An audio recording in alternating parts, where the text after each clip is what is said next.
Today's guest is someone I have wanted on this show since I started this podcast.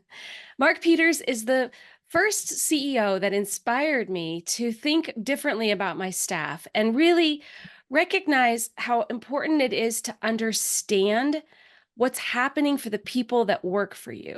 What is their life like? He started as a frontline worker and knows that life. And now he is the CEO of Butterball Farms and the author of The Source. Mark, welcome from the bottom of my heart to How I Turned the Corner. Thank you, Kendra. That's probably one of the best introductions I've ever had. I want the next phase of my life to inspire people to act differently. So thank you for that. Absolutely. The minute I met you, you had that for me. So by way of also introduction, we met because we were on a board together, work-life partnership, where we're really, as a nonprofit and on the board, we were supporting frontline workers, helping them navigate all the resources that are available to them to make life not so hard. Now, Right. you kind of already had done that, where in your location, with the work that you've done with Butterball. Do you mind giving us a little bit of a background on kind of how you stumbled onto this? Sure. It's like you mentioned, I authored the book The Source, which is really a story of that entire journey, which ended with the founding of an organization called The Source. But where it really started for me, and like you mentioned in your introduction, was when I was working in our business, between the ages of 12 and 16, and really got to know people that were working in the factory, and realizing that their problems, the things that they were concerned about in their lives, were very different than the concerns that I encountered every day as a teenager living in the suburbs, going to a private Christian school. I had a very different set of a different reality than the people that worked in my dad's business. And they were more concerned about whether they'd be able to buy shoes for their kids or food, right? I mean, and keeping their kids in school when it's maybe two parents are working different shift jobs, or so just a really very different reality for the people that were working in the plant than I experienced when I went home to my parents' house. And I at the same time, the people that work in the plant became friends of mine. I mean, they were great people. They were invested in their children. They had their own hobbies. They enjoyed life just like anybody else would. But the stuff they worried about and the stuff that could change their life quickly was very different than my experience. Yeah. And I think one of my realizations was, we as employers, people are coming to work for us 40 hours a week, and we have a tremendous amount of influence in people's lives if we choose to recognize it.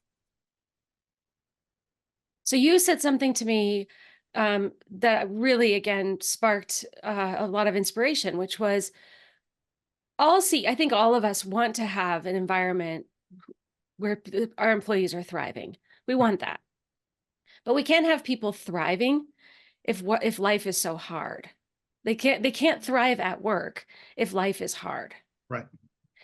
And so can you just share some of the things that you've done at Butterball to make life a little bit easier, and at The Source to make life easier so that when they come to work, they're actually able to thrive? Sure. Let me, if you don't mind, let me key off what you said, because I think it's important. Like, the thriving is sort of a big theme today. Lots of people like to talk about a thriving environment, thriving life, thriving communities. Again, the reality of people who are living, say, below Alice threshold or whatever your poverty metric is there's a physiological piece to this puzzle of people who are living in constant crisis, that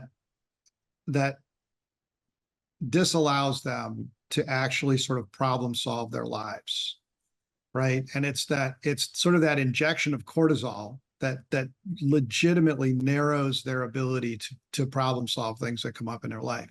And I think that this is where employers have a real opportunity. So going to the second part of what you were saying is what did we do? Sort of recognizing that there was an opportunity to provide resources, not to recreate resources, but to find resources in the community that might be available to help our employees. And we really modeled some of it after Cascade Engineering, who was a much bigger employer in West Michigan and had done some really interesting workforce development things. And in realizing that I could not, with a smaller company, do what they did, I actually asked their CEO, Fred Keller, to help me convene a group of other employers in West Michigan to see if we could do this in a collaborative way. And so the idea was to try to address some of those barriers that create really destabilized lives for the people that come to work for us. And if people are in crisis and their life is not stable, there's no way they're going to get to thriving. It's a step they literally cannot take. And the problems that people face are so much greater than, just paying them more money, because you still have a set of problems that are complex, that people might not have the resources to solve on their own. So one of the tenets of the source early on was that we wanted the source to be a trusted and knowledgeable relationship for the people that work for us. Because if it's somebody that they trust, they'll act on the information. And if that source is knowledgeable, they'll actually help them solve some of those problems. And once they become stable, then you can start asking them questions like, hey, what do you want to do next? What sort of education would you like? Are you interested in buying a house? Are you interested in, other sorts of things that you could help with employee development? But until you get to stabilization, you can't even talk about thriving. No, you can't. I mean, I think the example that always stood out for me when we were on the work-life partnership board was just thinking about, someone who is trying to take a bus to get to work, and the bus breaks down or the bus isn't available, and now they can't get to work, and then they might even lose their job, which then causes their entire livelihood to go away. Like, that level of stress is not stress you and I experience. Right. But when you put yourself in that person's shoes, just like those times when we've missed an airplane or anything like that has happened in our own life, and the amount of stress that occurs, imagine living that every day, where the smallest little blip that could happen in your life could ruin your life, Right. make it impossible for you to do anything else. That just gives me so much empathy for people who are in this situation. And I love that you pull together other employers to help kind of address this as a community. Right. Well, and I think the interesting thing is, right, and I've run across so many employers that take on different programs themselves to try to get at some of this, which is awesome. And I love that. But the reality is our businesses are not social service enterprises. And we can't possibly address all the problems that come up in people's lives. And so, like, this is one of those things that's always interesting to me, because when I talk to employers and I say, well, we've got this problem and we need a solution for it, why don't we just find a contractor that's really good at it? Like, you don't go roof your own building, you hire a roofer, right? You hire someone who's an expert. And really, that's what the source has become. I mean, and work-life partnership has become, and there's a number of other iterations now across the country where they're really becoming the experts in doing this sort of barrier resolution stuff for the people that work for, the member companies or the network of companies or whatever the service model is. Really helping people solve those problems so they can stay at work, so they can move from, crisis to stability, and then on to thriving. So the idea of contracting that work out, that the whole idea of contracting out to an expert is not foreign to business leaders. In the area of taking care of our employees, um, outside of like health insurance, it's pretty foreign. We're not Mhm. used to doing that kind of thing. We're not used to thinking that way. Mhm. Yeah, no, I agree. It's a great model. And I think it kind of ties in also then to, sort of this next phase of what you're trying to do as well. So can you share a little bit about now, really the ultimate dream that you have with this latest book that's going to be coming out in 2025 and how this sort of is the next extension? I so love that you brought that up. um, because you're right, and this probably came from our conversation offline, where I said I wrote the first book so I could write the second book. Yeah. The second book is entitled The Retention Trap. But you know, from a systems thinking standpoint, I've always found it's pretty interesting the way we as employers think about talent. Like we we want to get great talent in, and then we don't want anyone to leave. And when I was trying to write the book, and I used a writer to help me write it. She's like, you need an analogy, and so my analogy is the Great Salt Lake and the Great Lakes, in the Michigan, Wisconsin, whatever, or the area that I live in anyway.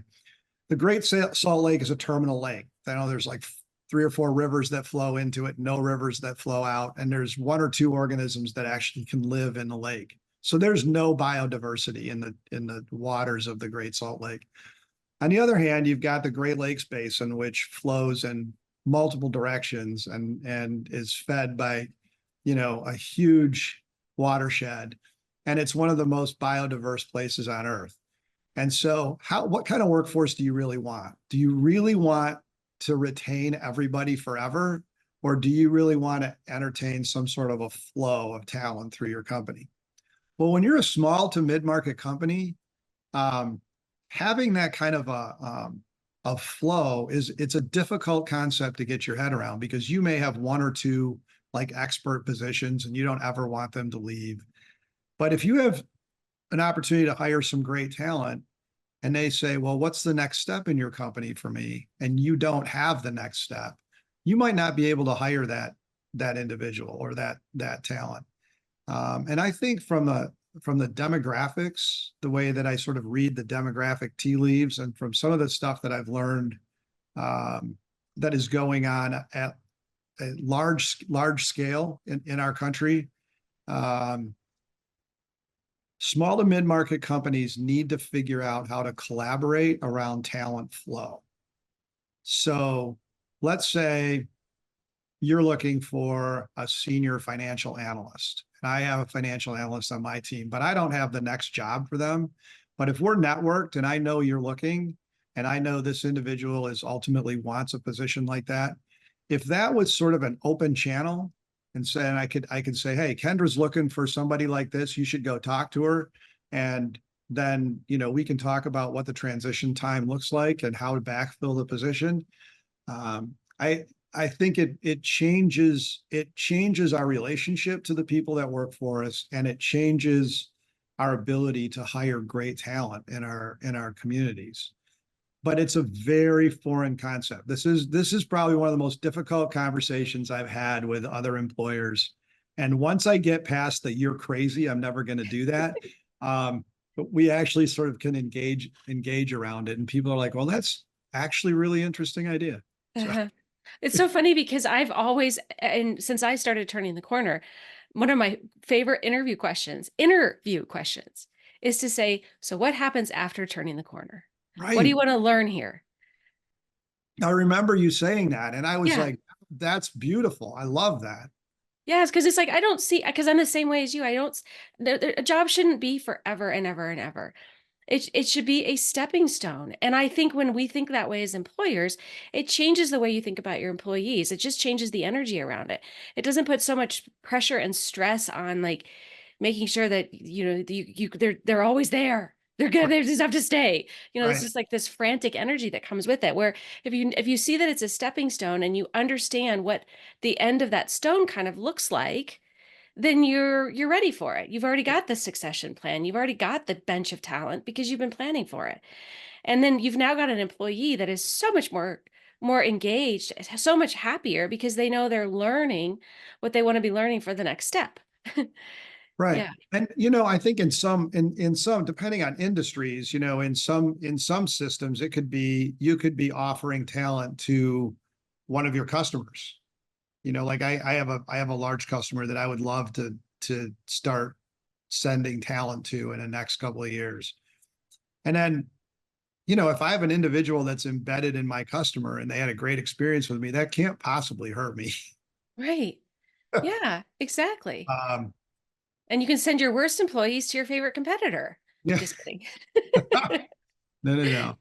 Well, Just and kidding. that's so you got to be. I mean, that's actually an interesting point because there's a lot of fear, right? I mean, you say we're gonna move talent, and I think in the early days of the source, we contemplated some of that, and we did a little of it, and you do want to be careful. You've got to build trust in a system like that, right? And so um, you can't use it as a way to offload people you don't want to people in your network because then you're going to burn those relationships, right? Yeah. So you do need to build trust if you're going to build a network like that.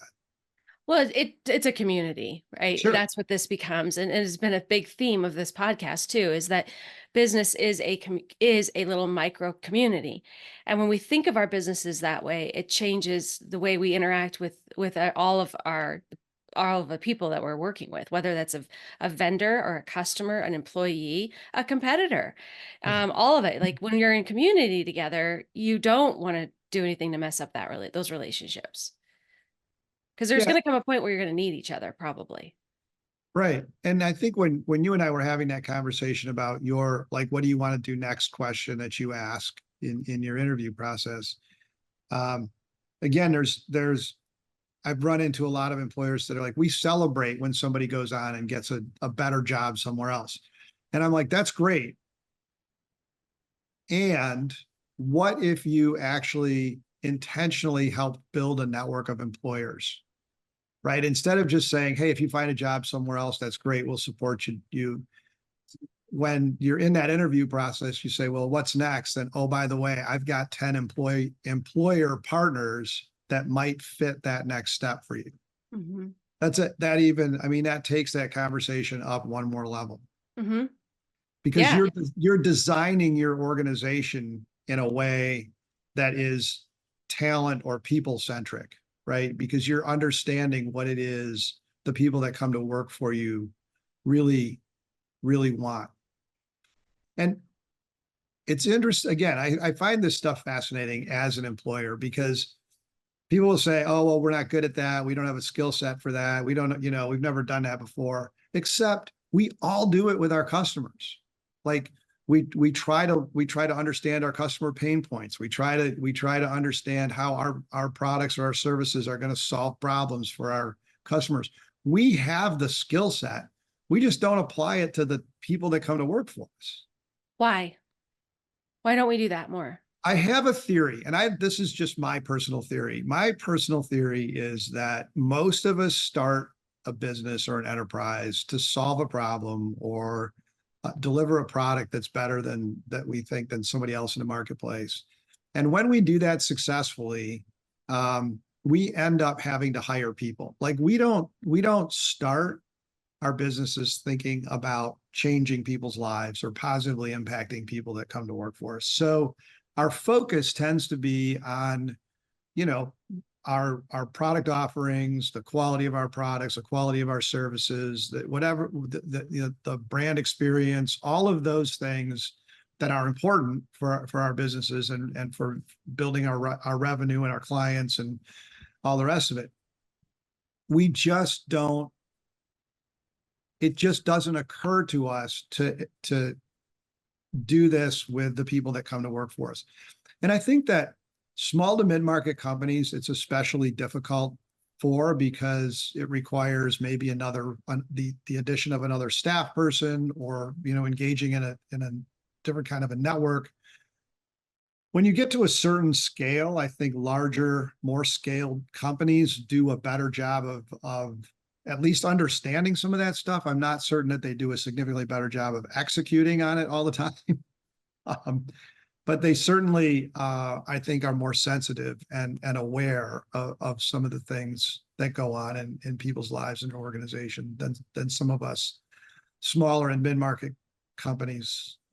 That's my theory anyway. And Mhm. I just think it's not something most of us thought about when we were starting or growing our businesses. Mhm. You Yeah. you you are very different. You started your business with some intentionality around this, which is Right. Well, yeah, I mean, I think this is because this is what I have been curious about my whole life. right. I've been really reflecting back on some of my memories recently, um, because I feel like I sort of was that one of the first people that started to ask those questions around like, why would you do something you don't love? I mean, I remember asking that question when I was 7 or 8 years old to like my dad's colleagues, right? And I remember how uncomfortable I made people feel. And, kind of like, and then that just created more curiosity. Like, well, why is that an uncomfortable thing? Like, why should you not love your job? Right. Right. And now, you see all this momentum around this as a really a movement, right? People are no longer going to tolerate working for an organization that doesn't give them that sense of joy in the work that they do. Right. And so, you and I have been are a little bit ahead of the trend there in terms of just creating an environment where people hopefully will, feel connected to the organization, feel like we do care for them. But we got a lot of employers that are not catching up to this yet. so, so that's part of why I started this podcast too, is to just get this message out to more and more leaders that we have to change. You have to change the way you lead. It's just not going to Right. work anymore. Right. Well, and I think again, small to mid-market companies, the demographics are against us, really. I mean, if we don't figure some of this out, it's going to be difficult to get great talent. That said, I also think this is an incredible opportunity for us because there's something about working for a smaller company, more intimate, more connected environment. And we have some remarkable benefits that larger companies don't have. And if we can solve the talent flow problem, and have a little bit better answer for great talent that wants to come to work for us, um, I think that would make it hard for larger companies to compete on the talent acquisition side, Hmm. other than just do it with dollars. Hmm. Uh, For sure. I mean, I think the whole conversation around just the disengagement that we've been seeing for since it's been being measured, right? That essentially 60% of the population self-reports internationally that they're disengaged at work, right? right, Those numbers are staggering to me. I think a lot of that is in big businesses because it's really easy to hide behind the size of a company. And I think there's a tremendous opportunity in larger businesses to really focus on this engagement challenge, and they don't. Small right, businesses, we have to. We right, have to because we are looking at the P&L and looking at that, the payroll line of our P&L going, can I squeeze some profitability out of that? Maybe, right, right? right, right. Yeah, You and got we squeeze it out with productivity, we squeeze it out with engagement, we squeeze it out with reduced turnover and more retention. But big businesses just like a blip on the radar for them, which is yes, crazy to me. right, right. It's we had some interns in this summer, and it's interesting to me because one of the students said during the report out that he actually said he had a great time with us, but that was his brother, I think he was talking about, just hated his job, but he had to go to work. And he made a comment about, well, I don't know what I'm going to do, but it's just work anyway. I guess you're not supposed to enjoy it. And I was like, what? So I wrote cards to each of the kids. Actually, wrote it signed books, with for each of them. And I wrote to him, I said, I really hope that you do find something you enjoy doing because it will make your life a lot easier. Yeah. Well, You as know, grown-ups, I always say that I think work is the playground that we get to play in as an adult, where we get to figure out what our gifts are, where our relationships are, how we can contribute back to the world. It's our playground. Yeah. And if you don't see it like that, if you see it as just a slog, like what a waste of energy. I mean, Right. it's like the best hours of our day, and sunny and nice, and then we're awake, and and the best years of our lives when we're spry and Right. able-bodied, right? We should be, it should be great. It should be Right. something we enjoy and feel like it's some of our finest hours. That's how I feel. Well, and just to sort of come back to complete the circle in saying that, I think you're absolutely right. And I think the challenge for a lot of employers is how do you take, again, like my business, where we've got a fair amount of entry level people coming into the business. How do you make a factory job something that's hey, I look forward to going to work today? And it's difficult until you until you realize that people are people and they want to be a part of something, right? We all want to be engaged around something. And if the people that are coming to work for me know that you know, we care about them, not just, hey, pat them on the back, we're glad you're here today, but we set up structures to, help them do the barrier resolution, solve problems in their lives, get them to stability, and then actually engage them in some of the problem solving. So when we do Kaizen events, things like that, then we involve everybody in that work cell or in that whatever the event is around. Um, but they're much more able to contribute to the problem solving again if they're in a place of stability than if they're not. So, and what you find is a tremendous amount of energy. You find people who have never been asked to help solve a problem by their employer before. Never. Like, I've never been asked. And all of Mhm, a sudden they're all in and they go from one to the next to the next to the next mhm, because they're being listened to and their ideas are being acted on and that's, those are the kinds of things that we all want, right? mhm. Yeah. Um, but I think it's hard. It's hard for employers to figure out how to get there. Um, but the great thing is we now have some models workforce partnership, work-life partnership, and the source. And there's a Heartland Compass out in Fresno, and there's a number of other ones around the country now that have been basic adaptations of the original source idea, um, which is pretty fun to see. Mhm. Well, I think that's a perfect place for us to end the interview, Mark. I'm so grateful that you came on to the podcast today, and I'm grateful for your friendship and us being in community together. And I mean, you really have inspired me for many years. And so, thanks for making me a better person and for spending your time with us today. Well, thank you, Kendra. I think you just made my day. That's like the best compliment I could have gotten. So I appreciate that. And I appreciate the opportunity to be on your show as well. Thank you Yeah, for asking. absolutely. All right, everyone. Well, thanks for joining us today. And if you have any questions and you want the book, we'll put it in the show notes. And again, thanks again, Mark. Appreciate you. Thank you, Kendra. I appreciate you too.